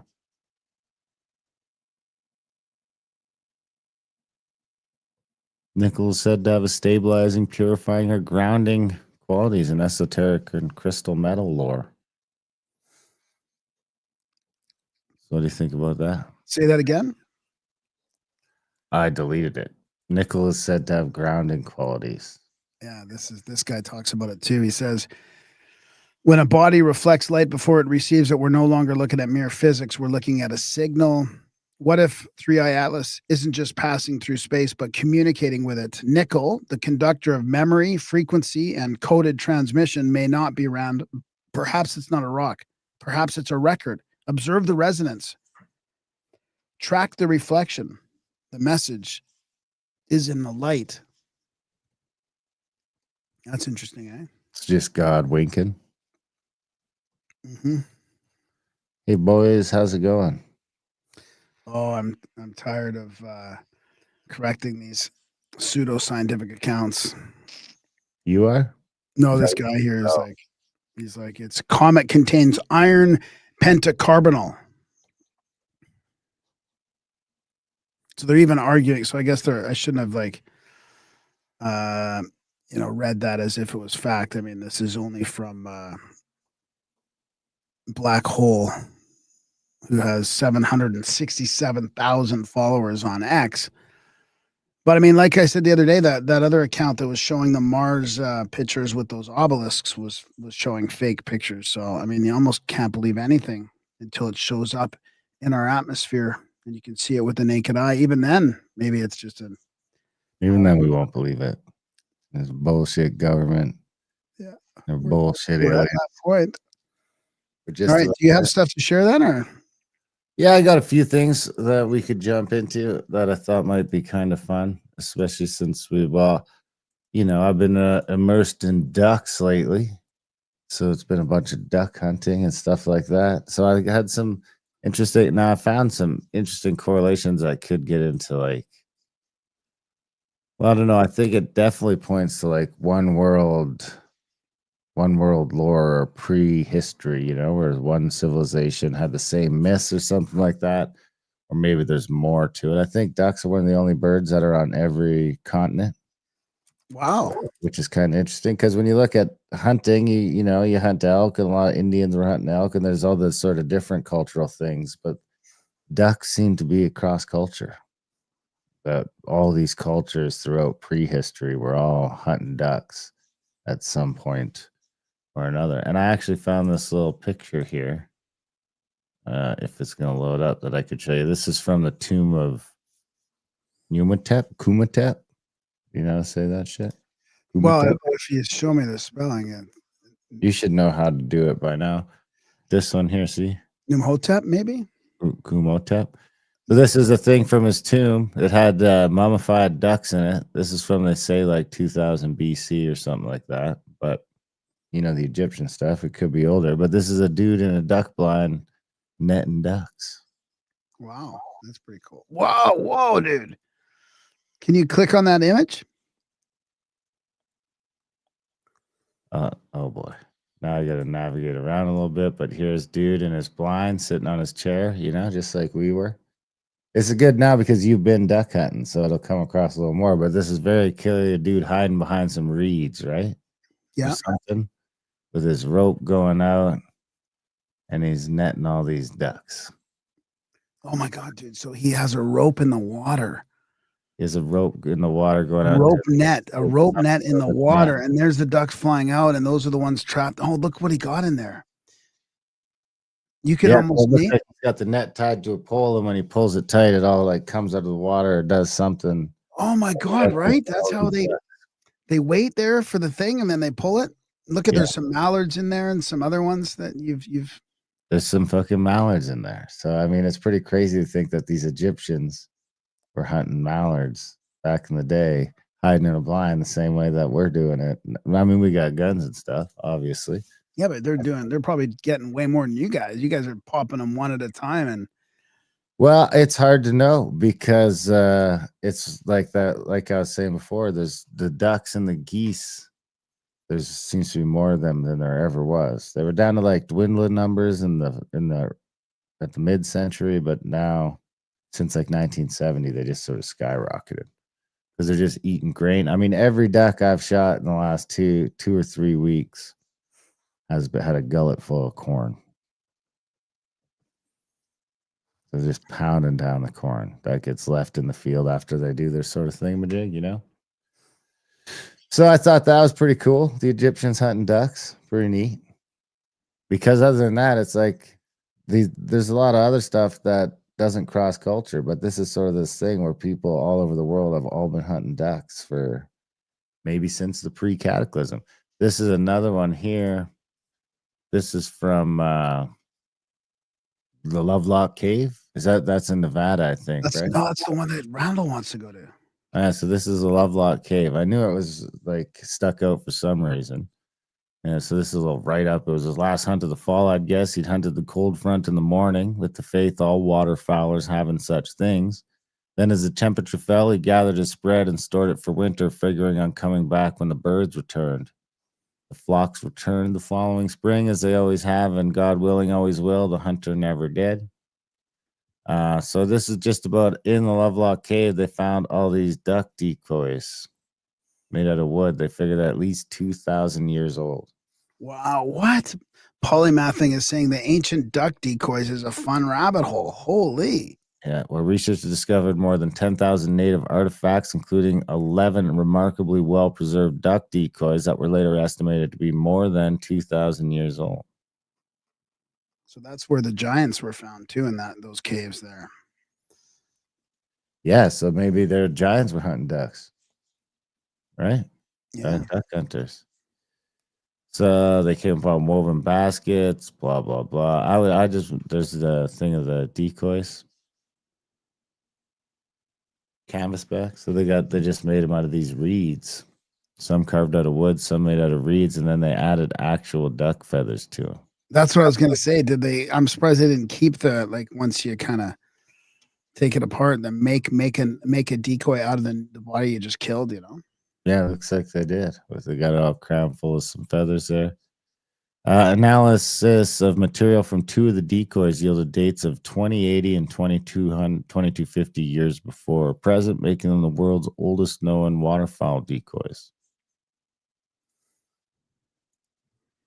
Pretty cool, huh? Yeah. And then, so let's go from that. There's the net and birds picture. We don't need that. I did go down the thing, whether the duck quacks echo. It turns out that they do echo, but it's just that their quack goes through so many different frequencies that, the only way they figured it out was with a science experiment. So you're doing a good duck call if it doesn't echo, I guess. Now, whoa, wait a second. You just said the duck calls do echo, the quacks echo? Well, it's been an urban legend forever that duck calls and goose calls, especially duck calls, don't echo. But some university did a thing where they stuck them in a room and there is a perceivable echo. It's just super, super light. Anyway, let's jump over to this. Keep on the duck with Chasing Green's about mallard ducks. Maybe some people would figure that out. This is a Cree legend. Coyote creates the earth. Long ago, there was no earth, only water. Coyote was floating on a small raft when he met the ducks. They were the only other creatures. My brother, he said, there's no one else around. It is no good to be alone like this. You must get some earth so I can make things right. He turned to the red-headed mallard. Dive beneath this water and bring up some earth. We'll use it as a means of living. The red-headed mallard dived. He remained down for a long time, but came up without bringing any earth. Coyote turned to the pinto duck. I sent the older one, but he was not able to get any earth. Now I will let you try. The pinto duck came up after a long time and said, my brother, I was not able to get any. Then Coyote asked the smaller blue-feathered duck to dive. If you do not bring up any, we will have no land to live on. He dived down, but he came up with no earth. Coyote did not know what to do. Then the Grebe spoke up. My older brother, you should have asked me to go before you asked these others. They are my superiors, but they are helpless. He took his turn diving and stayed down a long time. When he came up, Coyote said, what sort of luck did you have? I have brought some. He had a little dirt between his webbed feet. Coyote took the mud in his hand and he started in the east. I will make it large so we have plenty of room. But anyway, this Coyote goes on from there with the creation myth of creating the earth out of the thing that the duck got, which, nothing too crazy about that. The Cree are here in duck country. But then you can jump over to this one, And which the is coyotes are here too. yeah. See coyotes all over. We saw lots. We saw coyotes. Man, when Miles shot that thing, he was chasing that big coyote. Was that a wolf or a coyote? What did we decide? It was a coyote. It was a coyote, but it was a big coyote with red. It was a big coyote. So now this goes to Amala. Amala is a mythological giant who supports the world in the mythology of the Shmiyan, Nas, Skygate, Masset, and Tinga, so more Native Americans. Let's jump over to this one, actually. Smoky hole. This is the lure, Turkish and Hungarian, is a legendary female animal in Turkic mythologies. In the beginning, the earth emanated from water. In ancient Turkish beliefs, Karakan is a pure white goose that flies constantly over an endless expanse of water. But before Ak-Ana appears to urge Karakan to create, he experiences a disturbance in his calm. From the bottom of the water was sacred duck. Lura lifted up the sand, clay, and silt from which the earth was created. So that's in ancient Turkish and Hungarian beliefs. In Hungarian mythology, the sea duck is a spirit animal because ducks fly in the air and dive in the water. Thus, ducks belong to the both upper world and the world below. Wow, that is interesting. That is very interesting. And another one, like, what are the chances of two creation myths being with ducks? On the other side of the world. And then if we go over to, let's jump again over to this one. This is the Ugric creation myth. The Ugric creation myth is a genesis story of the world and mythology of the Khanty and Mansi people in western Siberia. Their creation myth is very similar to the creation myths of other people of the Urals, sharing a lot of the common elements such as sky god, the primordial waterfowl, and the primordial waters. And also similar to creation myths of many other peoples in the northern hemisphere, such as the Cherokees, Yugachurs, Chuktis, and Ainas. It is categorized as an earth diver myth. There once lived an old man and old woman, sky god Numiturum and the fertility goddess Cultus. They lived in a cottage in the middle of an ocean. They lived like that for a long time until one day a rumble was heard from the upper sky. The old man looked outside the window and saw that from the sky fell a loon who landed on the water and was looking for land. It dived into the water 3 times until it finally found a bit of mud and flew with it back to the sky. The next day, a rumble was heard again. The same loon came down from the sky and was looking for land again. After diving into the water 3 times, it came out with mud on its beak. The loon rubbed the mud on the house where the old man and old woman lived and flew back to the sky once again. The mud grew and grew, and after 3 days, the whole world was covered in it. Pretty wild, eh? Yeah. And then I figured we'd finish with this fun, maybe not so fun, but interesting story that I thought you'd get a kick out of. I think we kind of maybe touched on it while we were out hunting. So I tracked it down. But this is a deadly day for duck hunters. More than 150 people lost their lives in the Armistice Day storm of 1940. Including dozens of waterfowlers who were caught unprepared by a sudden and ferocious blizzard. What? Crazy, right? It was a hurricane 900 miles from the nearest ocean on the ragged edge of winter with the thermometer hovering just below zero. The day the storm hit and the night that followed, Dale Engler of Alma, Wisconsin was out on Crooked Slough, a backwater on the Mississippi River about 50 miles southeast of St. Paul, Minnesota. The memory still haunted him decades later. I'm very thankful that I got out of that ordeal. I was frostbitten feet and frozen hands and ears, he wrote in 1963. I'm not counting all the nightmares I had the first few years after that day, and every single one, I'm still in that icy water, getting weaker and weaker, swimming toward a dark, snow-covered shore that is never there.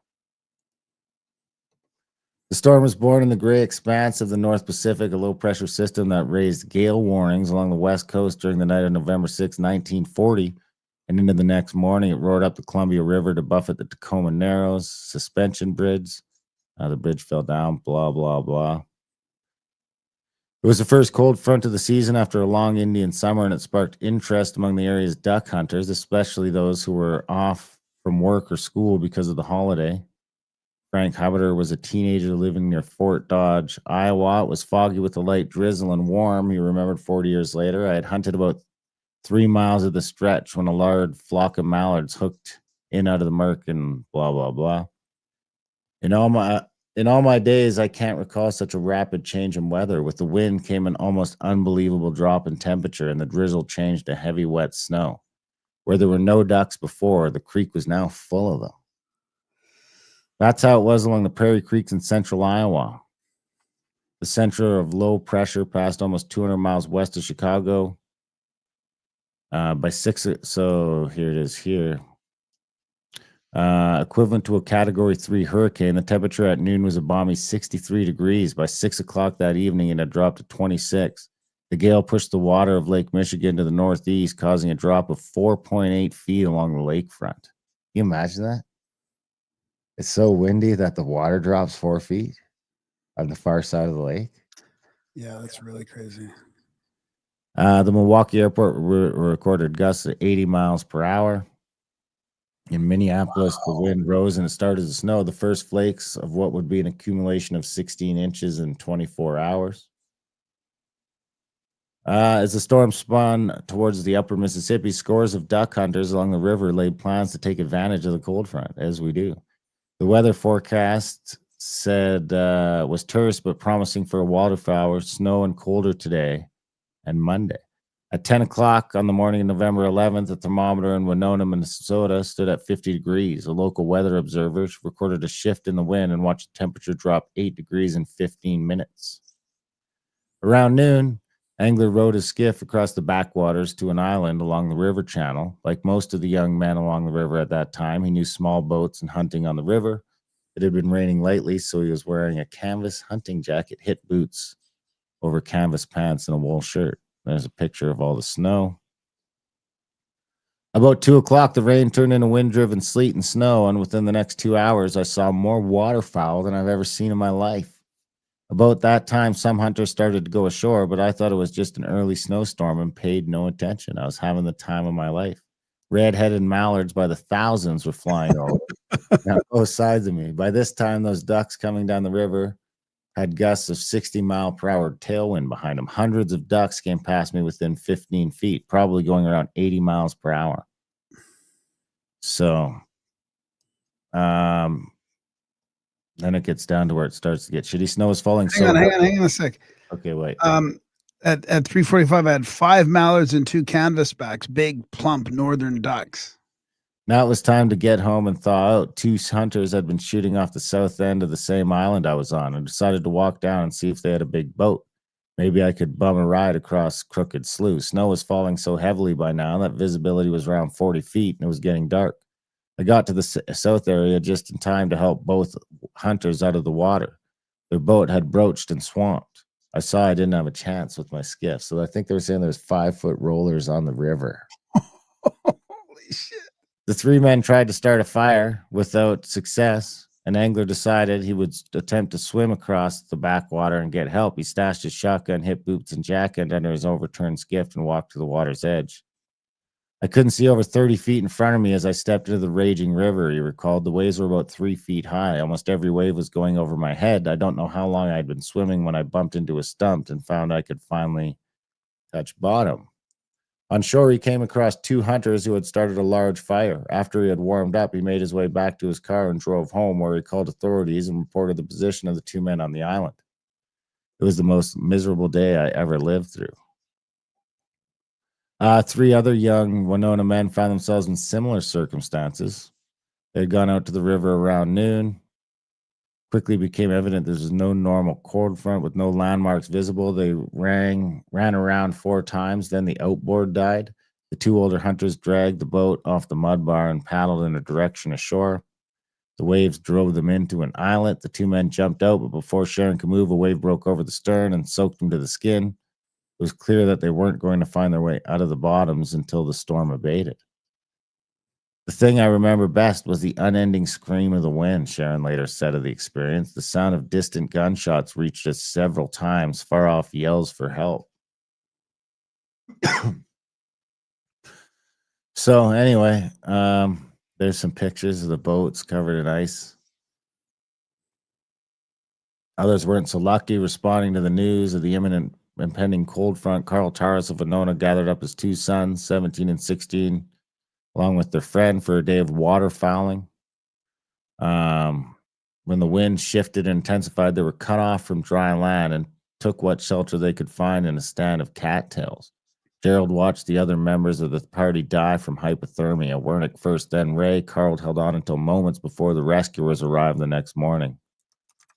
Gerald had dug partway into a muskrat house. The rescuers reported a last-ditch effort that may well have saved his life. There's those guys pulling out a boat. Many details from other stories are lost forever. On the Wednesday after the storm, the bodies of St. Paul hunters Roy Johnston and Thomas Sigler were discovered, partly covered with snow on the shore of the mainland. The John boat had apparently been swamped by the waves. They made it to dry land, but soaked to the skin with the wind-driven snow, obliterating any landmarks. They had not found warmth and shelter in time. The same day, Coast Guard searcher came across the body of Red Wing, Minnesota resident Joseph Elk on an island in the river. On Thursday, the body of another missing man, Broer Kronberg of St. Paul, was discovered. Kronberg had managed to get his boat to shore in the teeth of the storm, but searchers found his body under the lee of a haystack nearby, where he'd managed to burrow into the hay before he succumbed to the deepening cold. Estimates of the total number of deaths vary. The National Weather Service reported that 154 lives were lost. Among those, 69 were crew members on ships and fishing boats lost on Lake Michigan. 27 Midwest duck hunters died. So I think did we talk about that when we were hunting? Yeah, we did. Duck hunting gets so good when the storm's coming in that people stay out till they're dead. I don't think we talked about that, but I mean, I don't think it could happen as bad these days, because it's like, I mean, if you got out on the lake, you can't get back in the boat, you're in trouble. You could get into trouble. You wouldn't want to overnight in something like that, even nowadays, if you couldn't get a fire going. Most of the places I go, though, it's a walk in, walk out. So, but I mean, I did, it's good. We almost got lost the one night trying to find where the truck is. Because it just gets pitch black out and you're just walking through rolling hills. Oh. It's cloudy, so you have no markers. So you come out one spot and the fucking trucks, oh, there it is, way the fuck over there. Well, don't forget when you see those rolling hills, like you might see something up there, but you have no idea that you're going up and down 4 hills till you get to that spot. So then you can't see, even though it's flat prairies, you still can't see the thing for another who knows how long. It's very strange, right? It's wild times. Yeah, you could get fucking lost out there for sure. You could see how it could happen. Why you could possibly need a GPS in the middle of the prairies. As soon as it gets cloudy, you're screwed. As soon as you can't see like the North Star or the sun or the something. When it's bright out, it's never too bad. It's always just when it's dark. It's always dark on the way out. After you've walked in the dark. But anyway. I thought that was kind of fun. The duck thing is crazy how they're all from this creation myth, right? Yeah, I like that. Makes you wonder if that was like the only thing left that they were eating. Or after the cataclysm, maybe? Yeah, like the ducks would have been specially sort of adapted to survive the cataclysm. They're already migrators, so they're primed away from that shit. Like, we're out of here. They're ubiquitous on every continent. Oh, that's really interesting. So when the flood happens, the ducks just, move. It would have probably been the first thing to start flying around again. So when you're in a place where all the food systems have been wiped out, it's like, hey, man, there's some fucking ducks, bro. Yeah. And they're here. Wow, that is really interesting. Anyway, we'll leave it at that. Yeah, that was fun. We appreciate you guys. We hope you liked our little roundup. Do head over to grimerica.ca/support. Sign up for monthly or make a one-time donation if you can. And if you like the roundup, go to Grimerica Outlawed, sign up for that podcast. You do get a free roundup every week as well. And then you just get a longer one if you're a member, so you can check that out. Let us know what you think. Check out adultbrain.ca for all the audiobooks. Contact atthecabin.com for trips and events. GrimericaCBD.com for gummies, tinctures, and all that fun stuff. Other than that, we love you guys. Thanks for listening, and we will see you next week.